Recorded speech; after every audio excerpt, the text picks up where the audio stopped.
ಎಷ್ಟು ದಣಿವಿನ, ಕಿರಿಕಿರಿಯ ಮತ್ತು ನಿರಾಶಾದಾಯಕ ಅನುಭವ ನೀಡುತ್ತಿದೆ ಎಂದು ನನಗೆ ತಿಳಿದಿದೆ.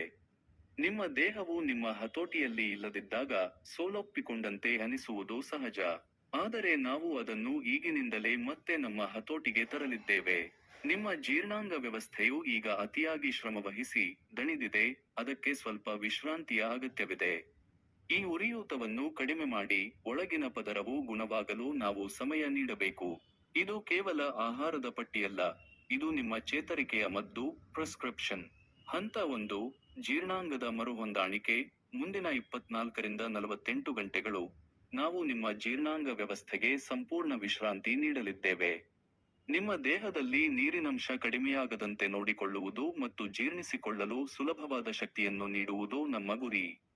ಚಿನ್ನದಂತಹ ನಿಯಮ: ಸಣ್ಣ ಸಣ್ಣ ಪ್ರಮಾಣದಲ್ಲಿ ಕುಡಿಯಿರಿ, ಸಣ್ಣ ಸಣ್ಣ ತುತ್ತುಗಳನ್ನು ತಿನ್ನಿ.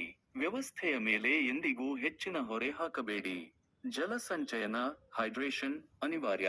ಕೇವಲ ನೀರು ಕುಡಿದರೆ ಸಾಲದು. ನಿಮಗೆ ಎಲೆಕ್ಟ್ರೋಲೈಟ್ಗಳ ಅಗತ್ಯವಿದೆ. ಓರಲ್ ರಿಹೈಡ್ರೇಷನ್ ಸೊಲ್ಯೂಷನ್ಸ್, ಪೀಡಿಯಲೈಟ್ ನಂತಹವು. ತಿಳಿಯಾದ ಸೇಬಿನ ರಸ ಅಥವಾ ಕಡಿಮೆ ಗಾಢತೆಯ ಹರ್ಬಲ್ ಟೀ ಕುಡಿಯಿರಿ. ಬ್ರಾಟ್ ಆಹಾರ ಪದ್ಧತಿ: ಬಾಳೆಹಣ್ಣು, ಬನಾನಾಸ್, ದೇಹದಿಂದ ನಷ್ಟವಾಗಿರುವ ಪೊಟ್ಯಾಸಿಯಂ ಅನ್ನು ಪುನಃ ತುಂಬಲು ಮತ್ತು ಮಲವನ್ನು ಗಟ್ಟಿಯಾಗಿಸಲು ಇದು ಸಹಕಾರಿ. ಬಿಳಿ ಅಕ್ಕಿ, ವೈಟ್ ರೈಸ್, ಮೃದುವಾಗಿ ಬೇಯಿಸಿದ ಅನ್ನ ಸುಲಭವಾಗಿ ಜೀರ್ಣವಾಗುತ್ತದೆ. ಸೇಬಿನ ರಸ, ಪ್ಯೂರಿ, ಆಪಲ್ ಸಾಸ್, ಸಿಪ್ಪೆಯಿಲ್ಲದ ಸೇಬಿನ ರಸವು ಜೀರ್ಣಾಂಗಕ್ಕೆ ಮೃದುವಾಗಿರುತ್ತದೆ. ಬಿಳಿ ಬ್ರೆಡ್ ಟೋಸ್ಟ್, ವೈಟ್ ಟೋಸ್ಟ್, ಬೆಣ್ಣೆ ಹಚ್ಚಬೇಡಿ, ಕೇವಲ ಸರಳ ಬ್ರೆಡ್ ಸೇವಿಸಿ. ಹಂತ 2, ಶಕ್ತಿಯನ್ನು ವೃದ್ಧಿಸುವುದು. 3 ರಿಂದ 5ನೇ ದಿನಗಳು, ಅತಿಸಾರದ ತೀವ್ರತೆ ಕಡಿಮೆಯಾದಂತೆ, ನಾವು ಪ್ರೋಟೀನ್ ಸೇರಿಸಲು ಪ್ರಾರಂಭಿಸುತ್ತೇವೆ. ಉರಿಯೂತದಿಂದ ಹಾನಿಗೊಳಗಾದ ಅಂಗಾಂಶಗಳನ್ನು ಸರಿಪಡಿಸಲು ನಿಮ್ಮ ದೇಹಕ್ಕೆ ಈ ಪ್ರೋಟೀನ್ಗಳ ಅಗತ್ಯವಿದೆ. ಕೊಬ್ಬಿಲ್ಲದ ಪ್ರೋಟೀನ್: ಚರ್ಮವಿಲ್ಲದ ಬೇಯಿಸಿದ ಚಿಕನ್, ಬಿಳಿ ಮೀನು ಅಥವಾ ಮೃದುವಾಗಿ ಬೇಯಿಸಿದ ಮೊಟ್ಟೆಗಳು. ಯಾವುದನ್ನು ಎಣ್ಣೆಯಲ್ಲಿ ಹುರಿಯಬೇಡಿ. No frying.